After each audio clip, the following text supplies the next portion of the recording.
Está ya la maestra Renata Turren y la doctora Elisa Godínez para esta conversación que tenemos con ellas cada martes. Así es que les doy la bienvenida. ¿Cómo están, maestra Renata, doctora Elisa Godínez? Espero que hayan pasado una buena y feliz Navidad. Hola, buenos días, Alberto, Elisa y a toda la gente amable que nos ve. Feliz Navidad y casi Año Nuevo. Igualmente, buenos días a todos, Alberto, Renata, qué gusto tenerte de nuevo y a la audiencia un abrazo grande. Muchas gracias. Ernesto Ledesma, como ustedes seguramente se habrán enterado, estaba en la conferencia de prensa matutina. Estamos en la idea de ver si se puede conectar en algún momento a esta conversación. Y como es prácticamente la última mesa que tenemos en 2021 con ustedes, antes de entrar a los temas que acordamos, maestra Renata Turren y doctora Elisa Godínez, me gustaría, si les parece, una reflexión de cómo ven este cierre de año, han visto este 2021 que le quedan un par de días de existencia, cómo se sienten, cómo están, cómo lo vieron, qué esperarían, qué podemos pensar para 2022, sobre todo porque, como digo, es la última mesa de 2021. Si quiere, Renata, empezar, por favor. Sí, claro que sí, querido Alberto. Pues yo, por supuesto, empezar con que pues fue todavía un año muy difícil para muchas familias por la pandemia, por supuesto. Pues muy, por supuesto, de recuperación y mejor que 2020, pero bueno, no dejó de ser difícil todavía.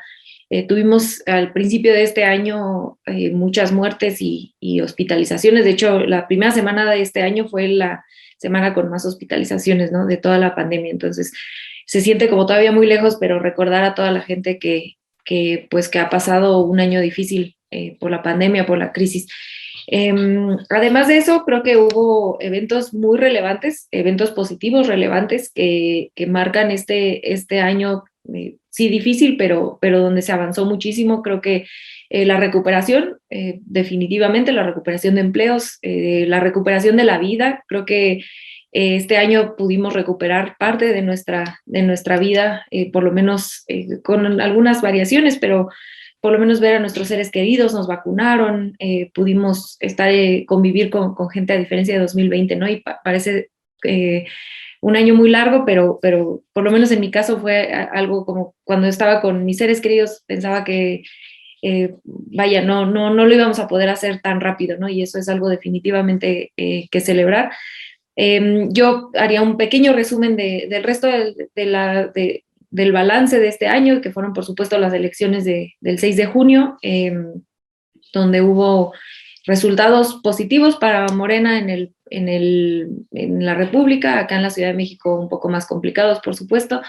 La primera consulta popular, también lo que pasa es que este año se siente muy largo, pero este año también tuvimos la primera consulta popular que independientemente del resultado y que yo tengo algunas críticas con lo que sucedió después, posterior a la consulta, creo que fue un ejercicio muy bello y que da inicio a la democracia participativa en este país. Y bueno, con esto, bueno, antes de pasar a la reforma eléctrica, nada más, creo que hubo un conjunto de eventos diplomáticos muy importantes este año, donde México se propone como líder de Latinoamérica y como este mediador que ya hemos hablado en varias mesas aquí en Momentum entre Latinoamérica y Estados Unidos, y creo que esto nos posiciona para los siguientes años, pero definitivamente para ahora en 2022, en una posición de muchísima responsabilidad por el liderazgo que asumió México. Y cierro con el anuncio de la reforma eléctrica, que esto me da paso a lo que esperamos para el año que entra.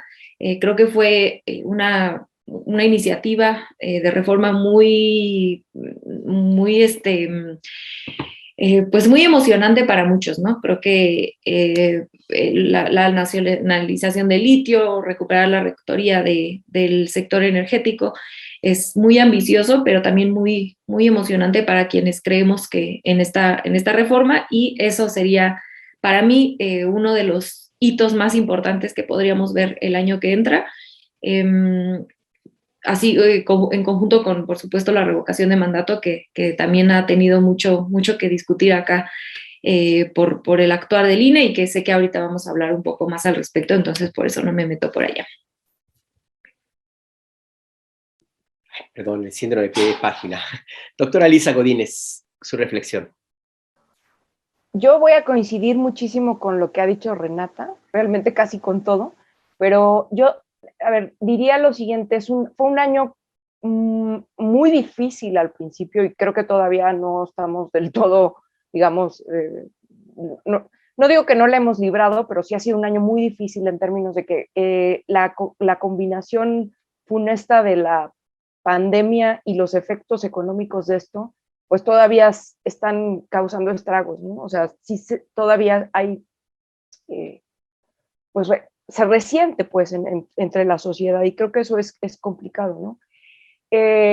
Sobre todo en los primeros meses, el primer mes de este año fue terrible en términos de lo de la pandemia. Aún así, creo que una de las cosas que contrasta con eso fue el tema de la vacunación. Me parece que el tema de la vacunación fue súper importante y ahora lo estamos viendo. Me parece que los efectos están ahí también. Algo que, por cierto, nadie creía al principio, ¿no? Decían, no, van a pasar, no sé, casi 150 años para que nos toque la vacuna y pues cosa que no sucedió, ¿no? Cosa que tenemos un muy buen porcentaje de vacunación. En algunas ciudades como la Ciudad de México todavía más, pero yo creo que el esfuerzo y lo que se logró y se viene logrando en ese sentido es muy, muy notable. Otra de las cosas que creo que es importante este año, o fue importante, es el tema de la cuestión electoral, es decir, las elecciones y cómo Morena se consolidó a nivel nacional como una opción o la opción de preferencia de la mayoría de la gente. Ciertamente en la Ciudad de México pues hubo un escenario diferente, pero aún así no tan grave, digamos, como dijeron, la oposición dijo que ibas, incluso lo dijo después, unos días después de las elecciones, que de hecho ellos habían casi ganado y que más bien Morena había perdido, cosa que no es verdad, ¿no? Pero bueno, el punto es que me parece interesante en términos de lo que reveló a la mitad, digamos, del sexenio y a la mitad de este régimen de la 4T, lo que eso implica. También, digamos, lo que contrasta ahí es la falta de proyecto de la oposición. Yo creo que eso se comprueba una vez más, ¿no? Que están desfondados, por lo menos en términos de todas los intentos de coaliciones, de organizaciones con todos los membretes posibles, pues no dan pie con bola, ¿no? Eso no significa que no sean peligrosos y que no se vayan a poder organizar después, pero por lo menos a estos 3 años pues ahí están, ¿no? Están muy débiles. Otra cosa que me parece relevante, que también dijo Renata, perdón por no ser original, pero es el tema del papel importante que tuvo México a nivel de, digamos, liderazgo regional y también el papel que tuvo el presidente en sus apariciones a nivel internacional.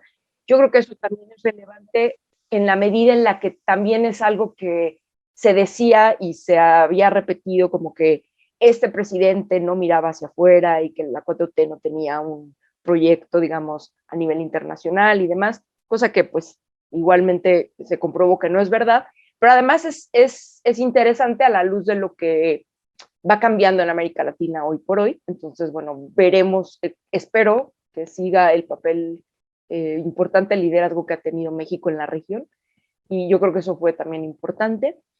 Y bueno, todavía no tenemos como, bueno, no ha sucedido, pero me parece que es importante el anuncio de la reforma energética y cómo se va a poder eventualmente llegar a ella, es decir, aprobar en el Congreso. Los debates que suscitan, ¿no? La discusión que se tiene que dar, que eso me parece relevante, junto con o de la mano con la coyuntura también de la revocación de mandato y demás, ¿no?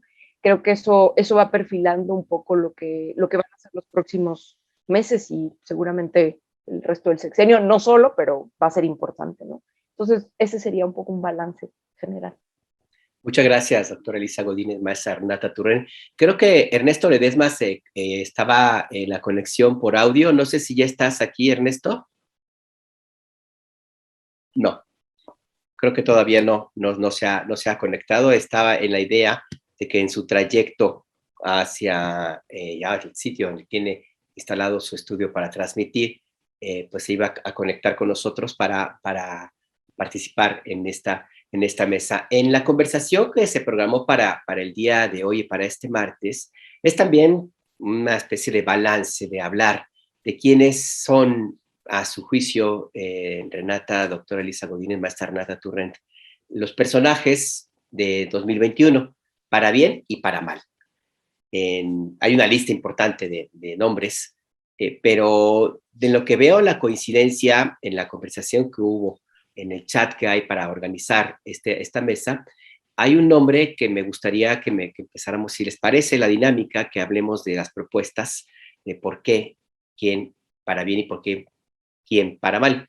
Y una coincidencia entre ustedes fue Claudia Sheinbaum, personaje del año.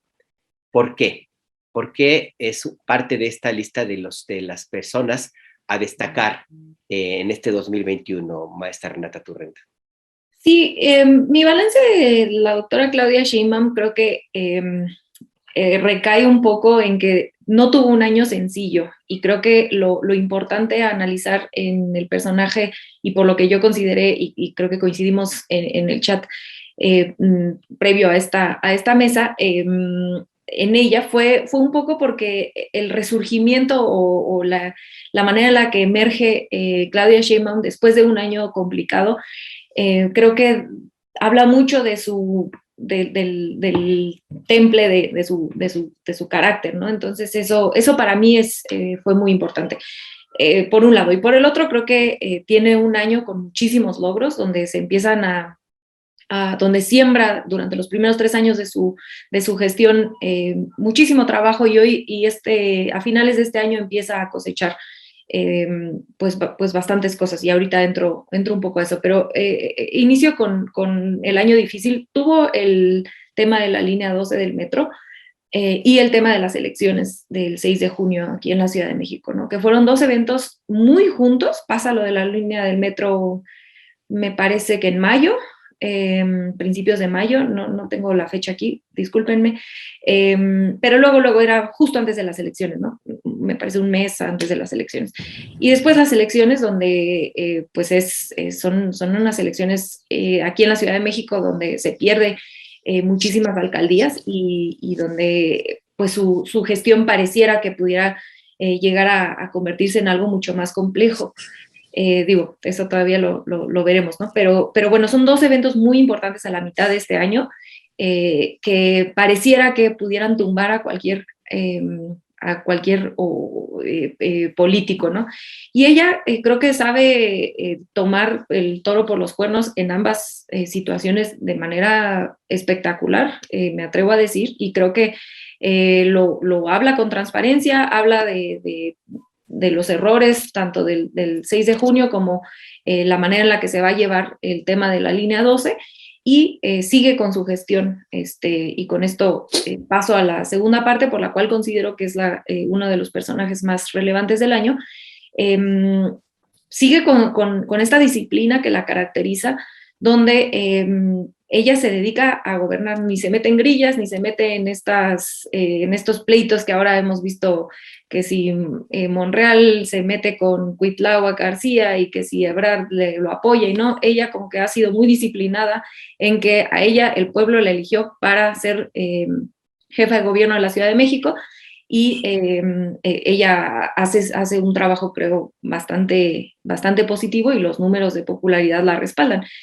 Ahora en su rendición de cuentas, me parece que le llamaba a principios de diciembre, da una serie de datos de todo lo que se ha avanzado en la Ciudad de México, y para quien no ha tenido tiempo, la verdad es que vale muchísimo la pena verlo, porque es impresionante. O sea, ni siquiera tratando de tomar nota en la rendición de cuentas, a una le da tiempo de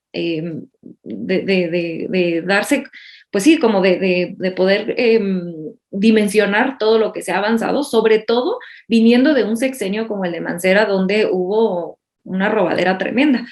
Entonces, bueno, el programa de Sembrando Parques, por ejemplo, que ahora que la gente que esté de vacaciones o que la ciudad está más vacía, yo acabo de ir al de Azcapotzalco y vale el Parque Bicentenario que lo remodelaron y la verdad es que vale muchísimo la pena, pero bueno, hay N cantidad de avances en materia de movilidad, movilidad integrada, de parques, de atención a mujeres. La Secretaría de Mujeres ha hecho un gran trabajo en dar seguimiento a violencia doméstica, por ejemplo, que ha hecho que se haya reducido, en conjunto, por supuesto, con la Fiscalía de la Ciudad de México, pero que han reducido y ha sido uno de los pocos estados, si no es que el único, que ha podido reducir de forma importante los feminicidios. Se ha hecho muchísimo avance en materia tecnológica, es la ciudad del mundo con más puntos de internet gratuito. Vaya, me podría ir un programa entero con los avances que ha tenido esta ciudad, de la que creo que pues vale mucho la pena voltar a ver, ahora sí que el trabajo más allá de las grillas de pronto de Twitter, y por eso considero que Claudia Sheinbaum es una de los personajes más importantes de este año. Muy bien. Ya está con nosotros Ernesto Ledesma por audio. ¿Cómo estás, Ernesto? Hola, hola Alberto, ¿cómo estás? Buenos días también a Lisa, buenos días Renata. Pues aquí saliendo de la mañanera y pues bueno, una mañanera bastante colgada, y pues una vez más, ¿no? La evasión del presidente, pero bueno, pues son cosas que ya uno sabe que de por sí así está la situación. No sé si hubo algo, ahorita para los temas que estamos abriendo, hubo alguna, la introducción, pero sí quería comentar que tuvimos un intercambio epistolar, ¿no? A través del chat con Elisa y con Renata, Alberto y yo, pues donde se puso una lista larguísima de varios funcionarios y empresarios, es decir, lo bueno o lo malo, personajes relevantes que estamos considerando para este año 2021. Así que, pues estos 6 de los que estaremos hablando, pues son precisamente los que propuso Renata y Elisa. Así que, pues gracias por eso. Ahorita escuchaba la descripción sobre la jefa de gobierno, Claudia Sheinbaum. Elisa, no sé si quieras continuar, añadir algo de lo que comentaba Renata con respecto de la doctora Claudia Sheinbaum, o comentar el siguiente personaje que estamos considerando o están considerados como los personajes pues más relevantes para bien o para mal del país, Elisa. Pues no, realmente nada más como reiterar lo que dijo Renata. Digo, ella hizo un balance mucho más completo. A mí me parece que lo importante de Claudia es que en efecto tuvo un año muy difícil, bastante difícil, diría yo, pero tuvo, en contraste, el efecto de su trabajo fue bueno en la medida en la que pudo, pues sí, no sé si revertir, pero yo creo que sí revertir de algún modo el año tan difícil. O sea, la pandemia empezó durísimo con la saturación de hospitales y todo este asunto. En la Ciudad de México, que, a ver, luego se nos olvida un poco, y no es por ser centralistas, pero la Ciudad de México tiene 9 y pico millones de habitantes y tiene que además absorber mucho de lo que de la zona metropolitana también hay. Entonces, la Ciudad de México es como si fuera un país, ¿no?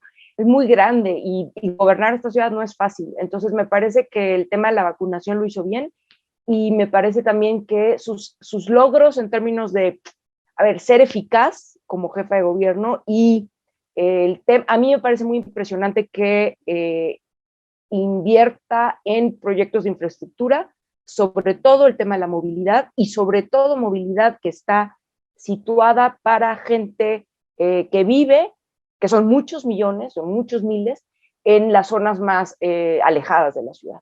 Entonces, a mí el tema del cablebús y de mejorar, a pesar de que el metro vimos lo que sucedió y todo esto, hay esta otra parte, ¿no? Entonces me parece que logra ese balance. Y otra cosa que a mí en lo personal me gusta, que es, digo, yo sé que no es lo único, pero es mujer. Y es una mujer en el gobierno que da resultados.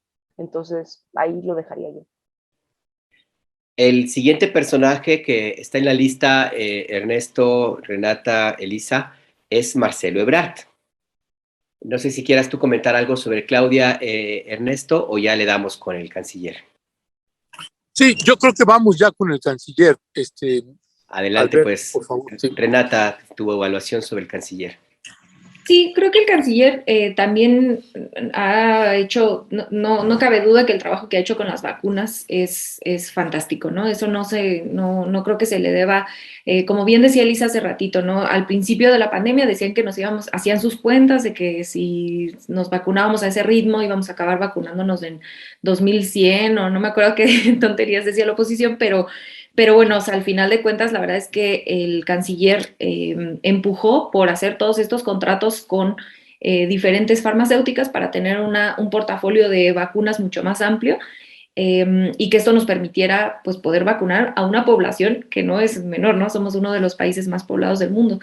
Me parece que número 15 en el mundo. Entonces, pues creo que en ese sentido hizo un grandísimo trabajo. Recordar que a principio de año o quizá finales del año pasado, todavía había como esta discusión entre diferentes actores importantes del gobierno federal sobre si se debía adelantar el proceso de firma de contratos con farmacéuticas para conseguir vacunas o no, y el canciller Ebrard fue uno de los que empujó porque sí se firmaran esos contratos de manera anticipada para que fuéramos uno de los países que recibiéramos más vacunas. Entonces creo que eso es definitivamente algo que tenemos que reconocerle, agradecerle por su trabajo que ha hecho todo este año. Y el segundo punto importante del canciller, creo que por supuesto que ha sido una pieza importante en esto que ya mencionábamos Elisa y yo al inicio, de la postura de México como liderazgo latinoamericano y como este vínculo entre Latinoamérica y Estados Unidos, donde el canciller y su equipo han hecho un gran trabajo diplomático, ¿no? Eso también creo que no se le puede chiquitar. En específico, el subsecretario, se me va a olvidar su nombre, Roberto Velasco, que lleva el tema de Norteamérica, creo que ha hecho un gran trabajo, porque pues no ha sido fácil, nunca es fácil la relación con Estados Unidos y bueno, este año además, pandemia, cierre de frontera, migración, la verdad es que no ha sido nada fácil y creo que se ha hecho un trabajo muy, muy serio, ¿no? Por parte de la Cancillería. Ernesto. Bueno, doctora Elisa Godínez, su evaluación sobre Marcelo Ebrard, el canciller, secretario de Relaciones Exteriores, en algún momento, antes de la pandemia, por la cantidad de tareas que le dejaban a Marcelo Ebrard por parte del presidente, no faltó quien dijera que era una especie de vicepresidente, pero no sé si esto forma parte de su evaluación, doctora Elisa Godínez. No voy a repetir mucho de lo que ya dijo Renata, porque ahora sí que me gana todo lo que quiero decir. Nada, no es cierto. No, yo creo que, a ver, el asunto con Marcelo es que es muy eficaz, es un político de primera línea, entonces, además de ser eficaz, pues sabe hacer política, entonces, realmente, sí coincido con lo que dices en el sentido de que le encargaban muchos asuntos, ¿no? Y parecía que eso. Yo no lo veo como tal, no creo que tampoco sea como para decir fue o estuvo fungiendo como una especie de vicepresidente, pero lo cierto es que, en mi opinión, además de ser eficaz, tiene de pronto, o no de pronto, pues no es que sea ocurrencia, pero logra cosas tan relevantes como la que ahora voy a decir, que es el tema lo de las armas, ¿no? Lo de haber impulsado este tema de la demanda a la venta de armas en Estados Unidos. Ese tema me parece que pues aprovecha bien donde están las oportunidades, ¿no? Entonces, ese es el tema con Marcelo, que es una persona un político que aprovecha muy bien, donde esté lo aprovecha. Y en particular este último tema, como digo, me parece de primer orden. No se habla mucho de repente, pero a mí sí nada más me interesa dejarlo sobre la mesa porque sí, no es cualquier cosa, no va a ser fácil, pero considero que es un primer avance de algo que está necesariamente poniendo el acento en algo que les afecta también a los Estados Unidos. El tema de las armas no solo nos afecta a México, ¿no? Con el tema de la violencia tan grande que tenemos en este país ya de años, sino que también es parte de un problema regional y los Estados Unidos tienen que empezar a hacerse cargo de eso, y me parece que es un acierto en ese sentido lo que hizo Marcelo. Pues sí, Ernesto, adelante. Ya, sí, ya estoy aquí. No, gracias, y perdón que estaba en la transición ya entrando aquí al estudio casero. Bueno, yo nada más quisiera comentar con respecto de Claudia Sheinbaum y de Marcelo Ebrard, pues que creo que pues son personajes relevantes, no en balde, pues están ahorita precisamente, pues son los dos personajes fuertes que es imposible no mencionarlo, ¿no? Que son los candidatos poderosos o importantes para suceder al presidente Andrés Manuel López Obrador, y que una de las cosas que pues uno lamenta es que ya esté la pugna y que estén las campañas durísimas.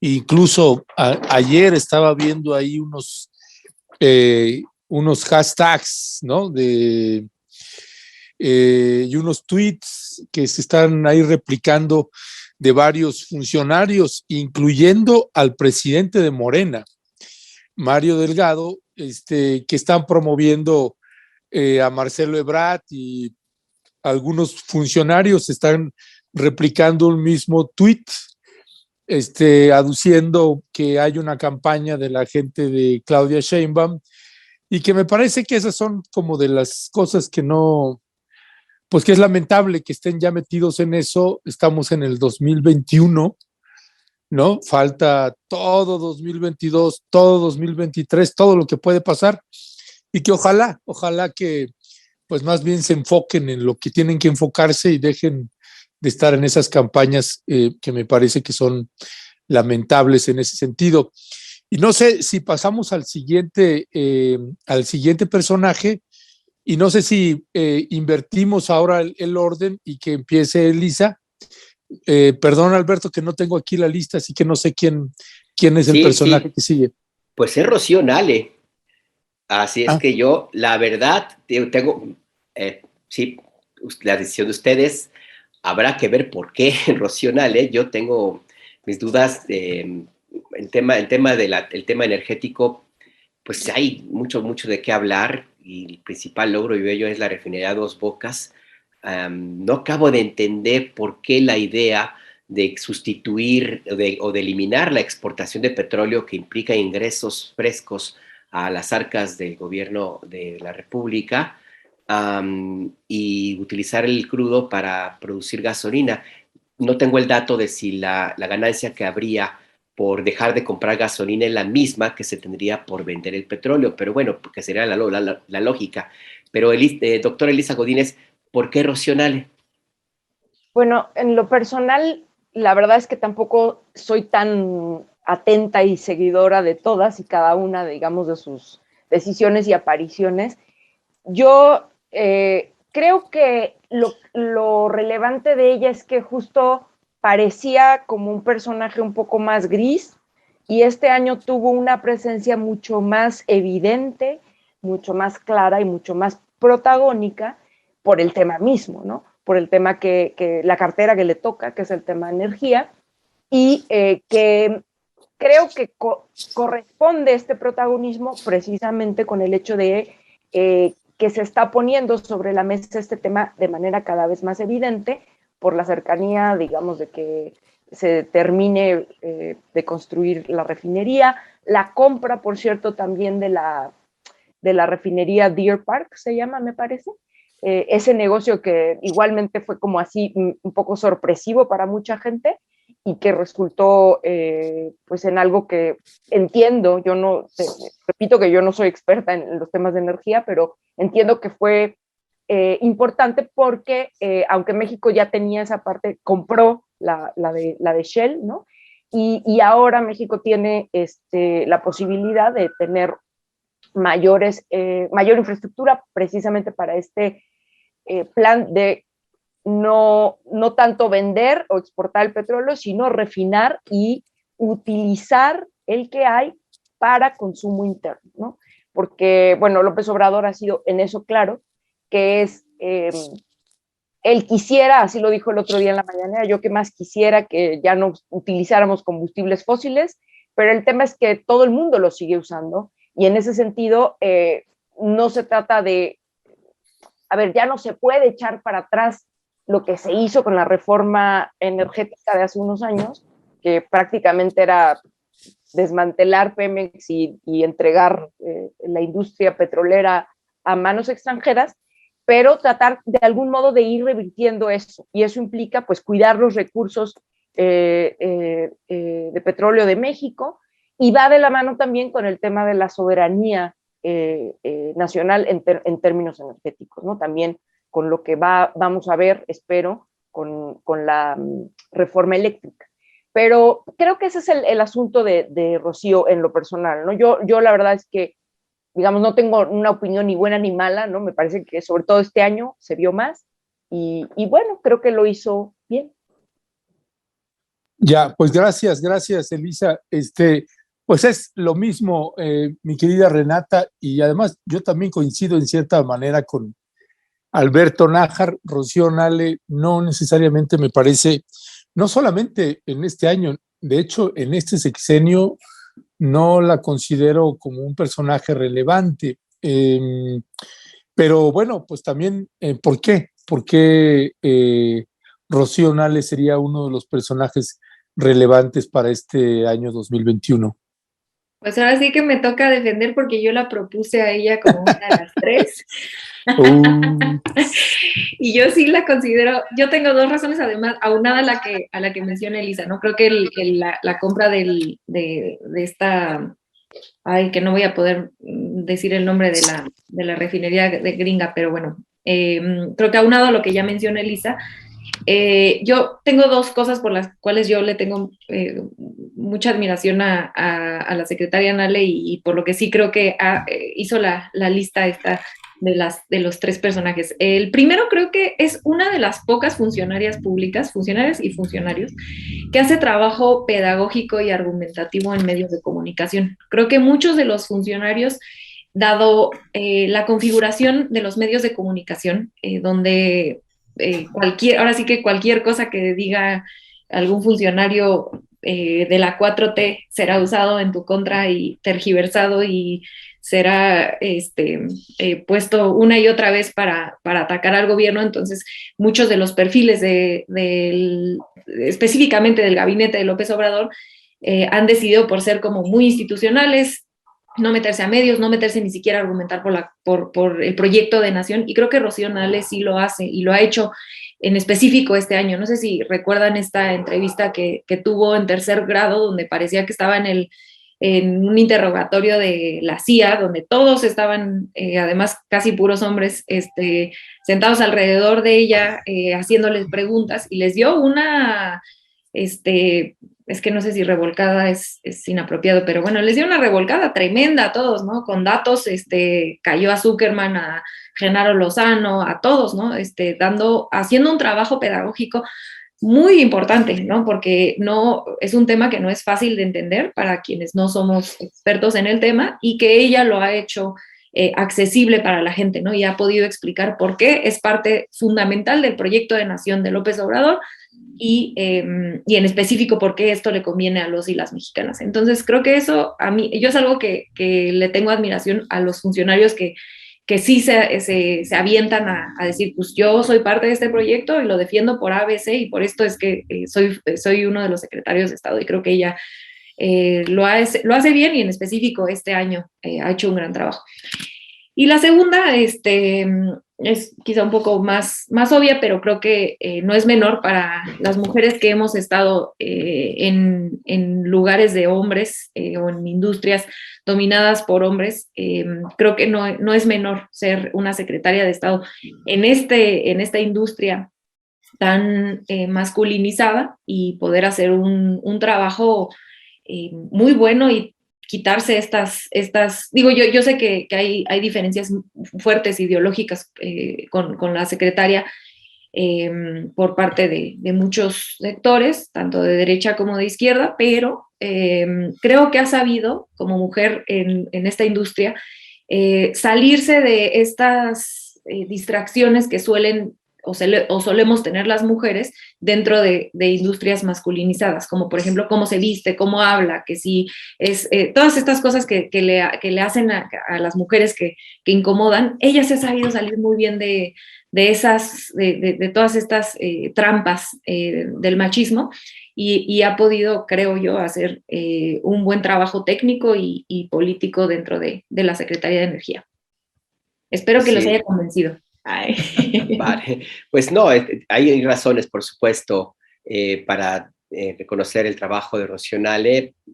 Si ese fuera uno de los temas que me parece muy, muy relevante, el que ha destacado en un área que sí es verdad, está muy dominada por hombres, pues yo también podría en ese mismo sentido a Rosa Isela Rodríguez. Si hay un espacio en donde el machismo, misoginia y todos los males que pueda usted llegar a creer vinculados con el patriarcado, pues es el de la seguridad. Y Rosa Isela sí le ha tocado ahí un tema fuerte en ese sentido, pero no es el punto de esta conversación. No fue elegida para esta ronda de los 6 finalistas. Así es que si te parece, Ernesto, a menos que quieras tú comentar algo sobre Rocío Nale, podemos pasar ya ahora sí a la parte de los que se destacan El lado oscuro. el lado oscuro, exactamente. Vámonos ahí donde la fuerza no los acompaña. Término de la guerra de las galaxias. Así Empezamos, es. sí, Sí, sí, sí. Sí, Pues es adelante. el personaje, pues uno de los personajes relevantes, más allá de que a uno le guste o no, en lo que toca oposición, es el empresario Claudio X González Guajardo, que además sigue la gran incógnita de que este poderoso empresario, pues no sabemos qué empresas tiene, ¿no? Nada más sabemos un mecanismo parecido al lavado de dinero, donde pues se generaban ingresos a través de, pues no sé ya cuántas asociaciones civiles abrió, además de Mexicanos Primero y Mexicanos contra la Corrupción, pues hay ahí como otras 6 organizaciones ONGs que abrió y todas las hizo bajo el régimen de deducibilidad de impuestos. Así que generaron ingresos de donaciones deducibles de impuestos de empresas tan poderosas como Soriana, Electra, etcétera, etcétera. Estas empresas aportaban un capital importante, incluyendo la empresa de su padre, Kimberly Clark, que de socio pasó a ser ya uno de los accionistas importantes de Kimberly Clark. Y es ese personaje Elisa, que ha generado pues un problema, no sé si decir problema, pero sí me parece que pues es la oposición, digamos, más fuerte que podría haber en un determinado momento, más allá de que ahorita pareciera que anda un poco de capa caída el personaje. Pero ¿cuál es tu valoración de Claudio X González? Pues eso, ¿no? Lo que tú dices, Ernesto, es un personaje que bueno, yo le puse tache este año porque, bueno, ha sido súper protagónico en términos de ser la oposición, lo cual no está mal, o sea, pues qué bueno que haya una oposición. Lo malo es que sus opciones, sus intentonas de organizar y de reunir a la oposición, pues han sido todas fallidas. Ahora, más allá de eso, más allá de los fracasos en sus proyectos, digamos, de oposición, lo que llama la atención es a mí me parece que es, por un lado, su tenacidad, porque insiste e insiste e insiste y aún así no, pero con este contexto y este pasado que tiene tan, bueno, a mí me parece un poco no muy claro, o sea, sabemos que es hijo de Claudio X González, Kimberly Clark y todo esto, pero todo el manejo que ha hecho de sus respectivas asociaciones o ONGs, y cuál es el papel que ha querido jugar, utilizando primero el tema de la corrupción, de la transparencia, estos grandes temas, estas grandes agendas, pero detrás de eso, pues por supuesto, o no tan detrás de eso, ha habido siempre una intencionalidad política. Entonces, me parece que señalar eso, por más obvio que parezca, no sobra, porque mucha gente sí se va con la finta de decir, no, pues claro, la corrupción, ellos siempre han, no, ahora les parece eso, pero como ahí sí, como bien dice el presidente, ¿qué pasó antes? ¿Qué pasaba en los años anteriores? No pagaban impuestos o tenían una relación de prebendas con los gobiernos en donde pues tenían la posibilidad de estos grandes empresarios de evadir cualquier cantidad de obligaciones que tenían, ¿no? Ahora, no sé, creo que lo que habría que tomar en consideración con el caso de Claudia X González precisamente es que ni siquiera, no sé si más adelante lo vaya a lograr, pero ni siquiera está concitando tampoco un gran consenso en términos de la oligarquía, ¿no?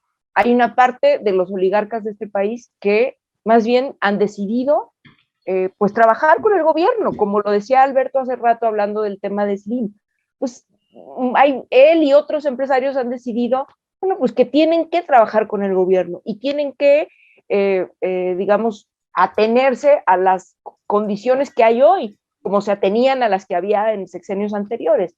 Entonces, me parece, no sé, que Claudio X González no dejará de tener el apoyo de algunos otros empresarios, pero no se le ve muy fuerte en esos términos. A lo mejor me equivoco.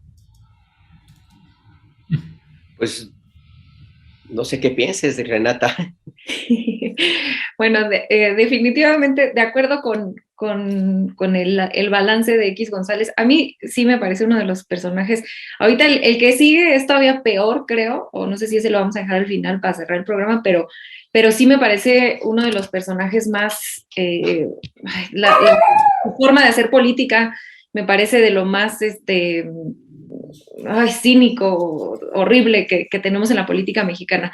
Pero creo que algo relevante que sucedió este año con él, digo, ya venía pasando los años anteriores de este sexenio, pero creo que este año sí se consolidó como la construcción o la narrativa o quizá la conciencia colectiva de quién es Claudio X González, ¿no? Más allá de las máscaras que siempre ha usado. ¿Por qué? Creo que 3 o 4 cosas. Como que lo de elevación de impuestos ya se venía diciendo desde 2018, desde que entró este gobierno. Entonces eso como que ha sido una gotita de agua que recuerda a la gente quién es Claudio X González, que no ha pagado un impuesto en su vida.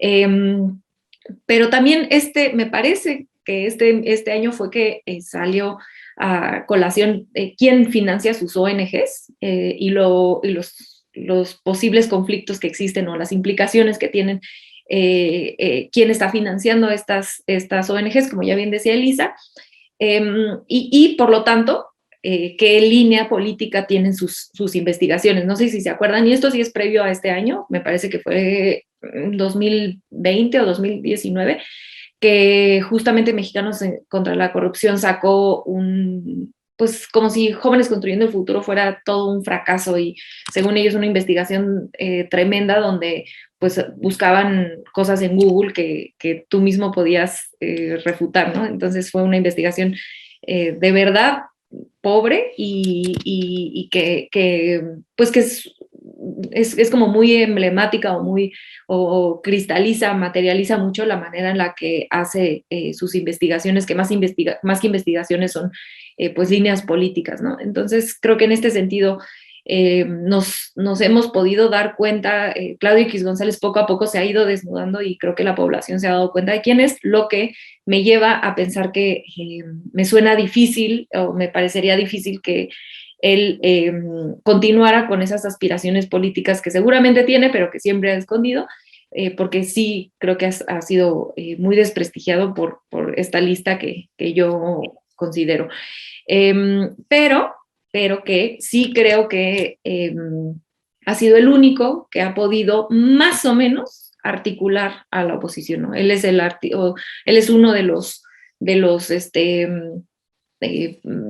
pues sí, artista, no sé si llamarlo así porque creo que le estoy dando mucho mérito, pero bueno, fue uno de los organizadores de la oposición rumbo a 2006 con todas estas va por México, sí por México, que le han cambiado 80 veces.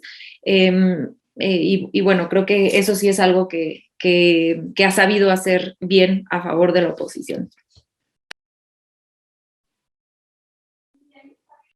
Ok, gracias, perdón. Renata y Elisa, déjenme les pasamos un video precisamente de Claudio X González cuando está hablando, que se filtra este video en una videocharla en donde habla de la importancia y la estrategia que tienen para ganar el control de la Cámara de Diputados en las pasadas elecciones y que pues retrata de cuerpo entero precisamente pues los intereses que tienen este grupo empresarial, así que vamos a escucharlo, por favor. Asegurado, queridos amigos. Pero sería increíble, y aquí es donde viene la tarea para todos nosotros, que perdieran lo que se llama la mayoría simple, es decir, que no tuvieran el 50% de los diputados. Porque si no tienen el 50% de los diputados, queridos amigos, entonces ya no puede pasar, olvídense, un cambio a la Constitución, no pueden hacer un cambio legal a cualquier ley. Y por otro lado, el presupuesto, que es prerrogativa de la Cámara de Diputados, quedaría en manos de la oposición. Pues ese es precisamente Claudio X González, más claro ni el agua. Así que bueno, pues gracias Elisa y gracias Renata por aportar más elementos con respecto a este empresario. Y si quieren, pues pasamos con el siguiente, que es el querido Kimosabi, Lorenzo Córdoba, que pues vaya que sí es, me parece, el personaje, y particularmente en el cierre de año, pues más mediático que hemos tenido en el país. ¿Cuál es tu valoración de este personaje, Elisa? Perdón, es que tenía mi micrófono cerrado. No, bueno, Lorenzo Córdoba solito está cavando su tumba. Eso es lo que creo. Y está echando por la borda lo poco que le quedaba de respetabilidad a la institución. O sea, me parece que ni siquiera hay necesidad de, por ejemplo, ¿no? Ahora que está el tema de que los han denunciado o los van a denunciar a los consejeros, ¿no? Yo ahí sí coincido con el presidente, ni siquiera hace falta solitos. Y de hecho, va a ser, no es necesario que se les denuncie, no porque no estén haciendo algo malo, sino por el hecho de que denunciarlos los va a hacer un poco crecer, ¿no? Y se van a victimizar, cuando en realidad ya están en el basurero. Lo que ha hecho un personaje como este, que es Córdoba, es actuar absolutamente de manera facciosa. O sea, él no está actuando como árbitro, él no está actuando como el presidente de la institución encargada de llevar a cabo los procesos electorales y otros, por cierto, tendría que organizar otros procesos de participación que se han negado sistemáticamente, que él y su camarilla se han dedicado a bloquear estos otros ejercicios de participación, como es el tema de la consulta para juicio a expresidentes y como es el tema de la consulta para la revocación del mandato. Y eso me parece grave en un país en el que la democracia es muy joven, insisto, porque por más que se diga, tenemos realmente muy pocos años de una especie de normalidad democrática y donde, por cierto, creo que ya lo he dicho aquí en otras ocasiones, pero lo repito, el INE en los últimos 2 o 3 sexenios, cuando menos, bueno, antes era IFE y demás, pero realmente tuvo poquísimo tiempo de ser una institución respetable. El INE se volvió, y por eso es importante señalar esto, o sea, Lorenzo Córdoba es parte de ese pacto transeccional que hubo entre el PRI y el PAN, más sus satélites, partidos satélites, para impedir, digamos, que nadie más accediera a los puestos de elección popular democráticamente, salvo ellos, porque, vamos, no estoy diciendo que fuera tan obvio como que no dejaran llegar a nadie de Morena o antes del PRD, lo que fuere, pero no a la presidencia de la República. Lo impidieron y se dedicaron durante todos estos años a hacer reformas dentro del INE, reformas electorales que eran para no cambiar nada, eran reformas gatopardistas.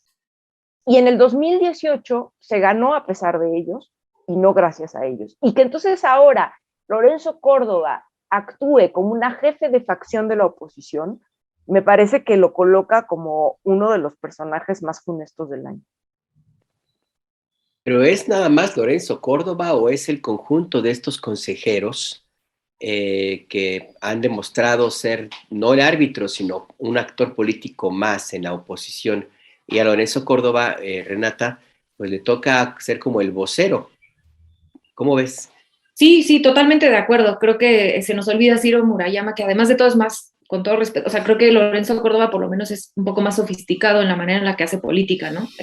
Ciro se pone a pelearse, no sé si recuerdan que se puso a pelearse con Rafael Barajas el Fisgón, o sea, es por una posición política, es como, no señor, no puedes ponerte a pelear, atacar a un periodista por tener una posición política. Eres el supuesto árbitro. Entonces creo que, como dices, Lorenzo Córdoba no actúa solo, pero sí es el más visible y creo que ese políticamente es el más atractivo, quizá como opositor, ¿no? Yo, Lorenzo Córdoba, tal cual, como dice Elisa, creo que es un cinismo que no podríamos ver en otras democracias avanzadas, sólidas, no me gusta avanzadas, pero más sólidas. No creo que pudiéramos concebir tener a un personaje como Lorenzo Córdoba al frente de una institución electoral por varias razones, ¿no? Pero la principal por sus operaciones políticas tan cínicas, ¿no? Es un opositor, creo yo, junto con Ricardo Monreal, son los dos opositores más fuertes que tenemos hoy a la Cuarta Transformación, dada la falta de oposición partidista en México en estas épocas. Entonces creo que eso lo inhabilitaría por completo en cualquier otra democracia sólida. O sea, no me puedo imaginar que en Francia, Estados Unidos, en otros países con democracias más viejas, un personaje como Lorenzo Córdoba pudiera estar al frente de quien lleva las elecciones, que dicho sea de paso, no son organismos autónomos como acá el INE. Número dos, también por el manejo de la institución, como ya bien decía Elisa, creo que pareciera que él, no sé si por sus ambiciones políticas o por su operación política en contra de la Cuarta Transformación, pero está desprestigiando no solamente a su persona, sino al instituto por completo, creería yo.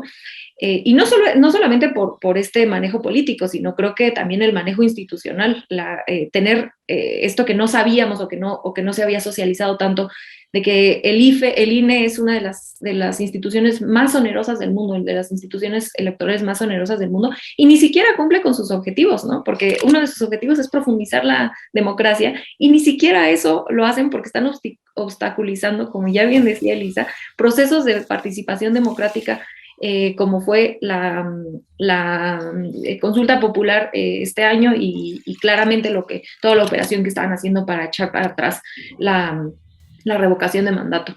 Y bueno, ya si le ponemos una cereza al pastel, no se nos olvidará esta filtración muy racista que tuvo Lorenzo Córdoba hace varios años ya, pero que hubiera sido suficiente como para que tuviera que haberse bajado de una posición tan importante como quien resguarda, en teoría, la democracia de un país, ¿no? No sé si recuerdan esa filtración.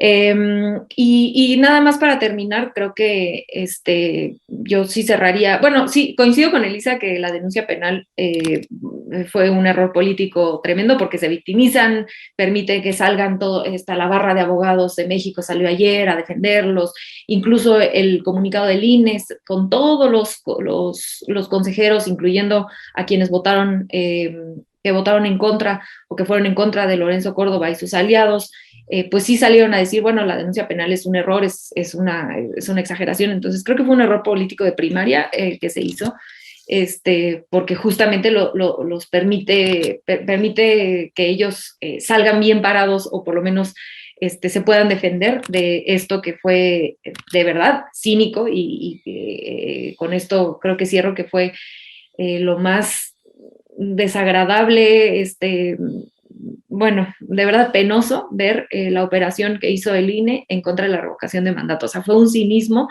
que solo esperarías, o sea, que una operación política de este tamaño la esperarías nada más de un partido político, pero definitivamente no lo podrías justificar, creo yo, de un instituto electoral. Entonces yo lo que más esperaría o espero con ansia y cuento los días es para que él pues se vaya de este cargo. Ya, gracias Renata. Vamos a dar unos minutitos.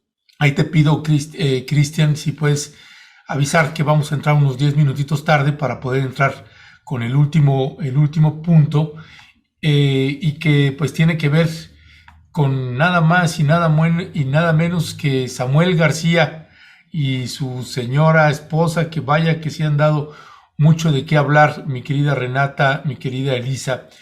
Y digo, a lo mejor el personaje en muchos casos, a muchos nos pasa, pues que nos provoca hasta mucha risa de lo absurdo, de lo inverosímil que puede uno ver en las declaraciones, tanto de él como de su esposa, en las campañas publicitarias que tienen. Vaya, uno ya los ve y yo me empiezo a reír. El problema es que es gobernador de toda una entidad y me recuerdo, Elisa, Renata, Alberto, alguna entrevista que leía que le hacían a Clint Eastwood, que estaba considerando si se lanzaba para ser candidato a la presidencia de los Estados Unidos por el Partido Republicano. Clint Eastwood es republicano. Y le decían, ¿y usted cree que tiene posibilidades de ganar? Y dice, pues, ¿por qué no? Dice, si Ronald Reagan era actor, era un estúpido y además era un mal actor y se hizo presidente de los Estados Unidos, pues ¿por qué yo no? Pues algo así de pronto me evoca cuando pienso en Samuel García. ¿Qué decir de este personaje y qué dimensión darle, Elisa Godínez? Ay, no sé, a mí me parece, como tú dices, o sea, me parece desagradabilísimo y podría decirte, uy, me da mucha risa burlona cada vez que lo veo a él y a su mujer, etcétera. Pero a mí, más allá de eso y de mi opinión personal o mi animadversión, sí me parece hasta cierto punto peligroso el nivel, o sea, digamos, lo que creo es que Samuel García y su mujer, su esposa, representan, digamos, la antipolítica, por decirlo de algún modo, ¿no? O sea, me representa lo que no queremos, lo que yo no quiero que suceda, la vulgarización, y cuando digo vulgarización no me refiero en términos de clase ni nada, sino volverlo algo banal, volverlo algo tonto, cuando la política no debe ser eso, no debe ser tan tratada de manera tan burda. La política es algo que nos debe de importar a todos los ciudadanos. Y este tipo de personajes, este tipo de productos, porque lo que son productos, no es casual que tenga esa esposa, no es casual que haya ganado como parte también de digamos, de estos nuevos, no tan nuevos códigos de comunicación, ¿no? La esposa es una influencer, ¿no? Que sale en Instagram y no sé qué, ya tenía digamos, su público allí y se casa con este personaje que es estridente, que es tonto, que es zafio, pero que claro, pues representa para muchas personas desinformadas y demás un modelo, ¿no? Y eso es lo que nos debería de preocupar.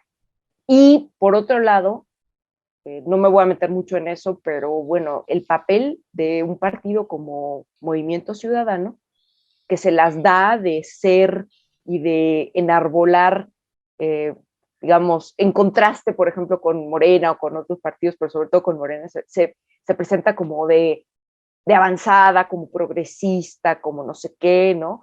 Y tiene no solo a sino en su haber tiene a otro gobernador bastante funesto que es este señor Alfaro. Entonces, habría que ver también el papel que juega ese partido en impulsar ese tipo de perfiles, ¿no? Yo creo que no hay que perder de vista más allá de la risa o la repugnancia que nos pueda causar un personaje así, ¿qué hay detrás de impulsarlos? ¿Qué hay detrás de todo esto, no? Entonces, sí, a mí me parece horrible, pero bueno. Sí, y me parece que es importante ver qué hay detrás de personajes como el Fosfo Fosfo, como le dicen a Samuel García, de su esposa, de este personaje que yo creo que se puede hacer un poco aparte, que es Enrique Alfaro. Y lo digo, Renata, porque, a ver, en su momento cuando estaba la campaña y el proceso electoral, pues a mí me dio la impresión, y lo dije públicamente y lo sostengo, que el papel de Samuel García era el de ser el tonto útil. ¿De quién? De quienes mueven realmente los hilos de la marioneta, que son los grandes empresarios de ese grupo Monterrey, que han sido muy, muy afectados por la estrategia de cobrar impuestos, la estrategia fiscal del gobierno de la 4T, pero que tradicionalmente tienen algo que va más allá del simple dinero, que es una posición política que en la historia reciente de México ha dado mucho de qué hablar. Este Grupo Monterrey es el mismo grupo que en su momento se opuso a los gobiernos de Luis Echeverría, de López Portillo, y que tiene una posición ideológica muy clara y que la han ejercido en su momento y que han utilizado a otros empresarios o figuras para llevar al terreno político electoral sus propios intereses. Ellos crearon la Coparmex, están atrás del Consejo Coordinador Empresarial, están también detrás del Consejo de Hombres de Negocios ahora mismo, y en otras épocas han hecho bastante ruido y han actuado de nuevo, como decía hace un rato, de acuerdo con el librito. Así es que yo creo que sí, en este análisis habría que ver qué hay detrás de Samuel García y también, ojo, de personajes como Luis Donaldo Colosio Riojas, a quien ahora ya resulta que es el nuevo prospecto de este grupo, vía el Alejandro Junco, que forma parte de ellos, que es el dueño de Reforma. ¿Cómo vemos toda esta mezcla, Renata? Sí, total. Creo que son dos temas muy interesantes de MC y sus gobernadores. El que mencionas, y empiezo con el que mencionas, querido Alberto, porque creo que como dices, no, obviamente Samuel García no actúa para él, ni mucho menos, ¿no? Coincido contigo, creo que es un tonto útil y que esta oposición que está detrás de bambalinas, los empresarios que ya bien mencionas, han podido construir una figura pública en Samuel un poco similar a la de Peña Nieto, ¿no? Con su esposa y como apelar un poco, los veo yo como un Peña Nietazo, pero tiktokero, ¿no? Porque son más jóvenes y apelan a pues quizá otro grupo, pero un poco la misma fórmula. Y aquí creo que la que a mí me preocupa más, porque creo que hace un trabajo de comunicación política más serio, no con esto decir que estoy de acuerdo con ella, ni mucho menos, pero sí creo que es mucho más hábil políticamente en la manera en la que se comunica, es Mariana Gutiérrez, Mariana Rodríguez. Creo que ella ganó la candidatura de Nuevo León, ¿no? Más allá de lo que Samuel pudo haber hecho como candidato.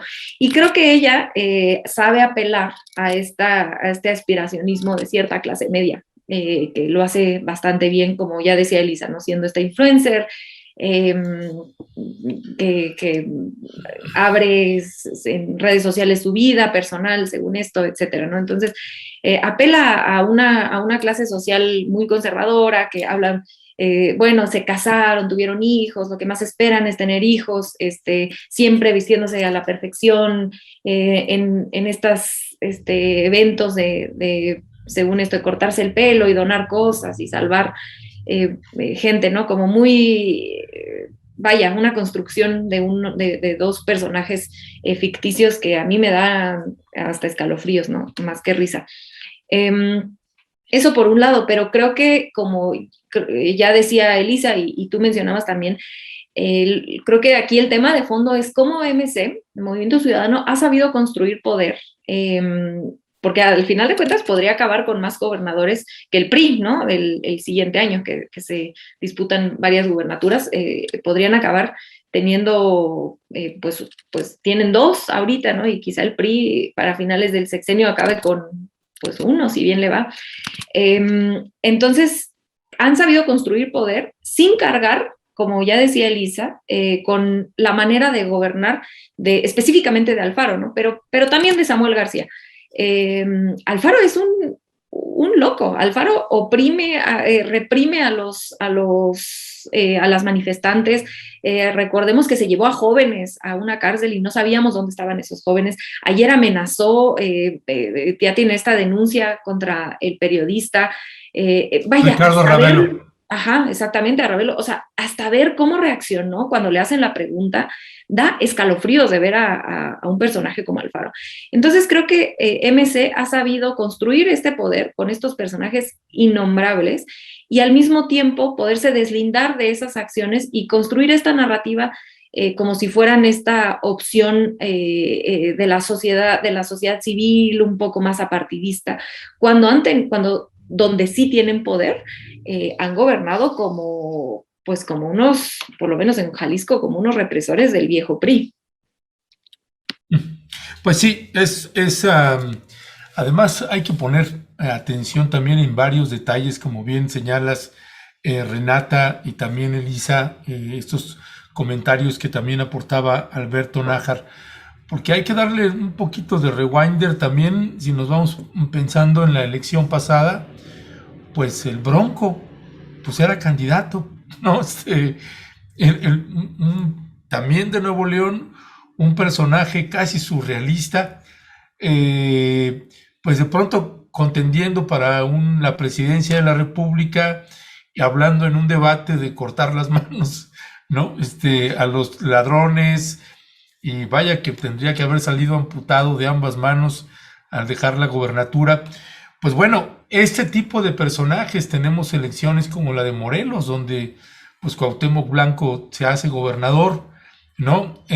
Así que son estos personajes que habrá que estar siguiendo, porque hay que ver cuáles son, porque no creo que es solo una mano, cuáles son las manos que mecen la cuna ahí detrás de estos personajes.